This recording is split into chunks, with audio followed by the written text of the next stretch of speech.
যে 7টি অভ্যাস আপনাকে স্মার্ট করবে। নাম্বার 1, অতিরিক্ত কথা বলা কমিয়ে দিন।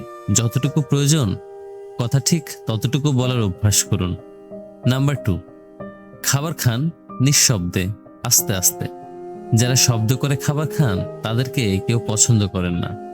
নাম্বার 3, ট্রেন্ডে পোশাক পরা মানে স্মার্ট হওয়া নয়, পোশাকটা আসলে আপনাকে মানাচ্ছে কিনা সেটাই হলো আসল কথা। নাম্বার 4, হেসে সুন্দর করে কথা বলাও স্মার্টনেস। তাই বলে কথায় কথায় হু হু করে হেসে উঠবেন এটাও শোভন নয়, পরিমিত হাসুন। নাম্বার 5, যে কোনো পরিবেশে মানিয়ে চলাটাই স্মার্টনেস। আপনার মনের অবস্থা যদি খারাপও হয়, ভালো ব্যবহার করুন। সবার সাথে অল্পতেই বিরক্ত হবেন না বা রেগে যাবেন না।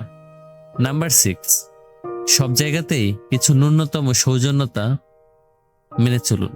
যেমন জোরে জোরে কথা বলবেন না, ধূপধাপ পা না ফেলে নিঃশব্দে হাঁটার চেষ্টা করুন।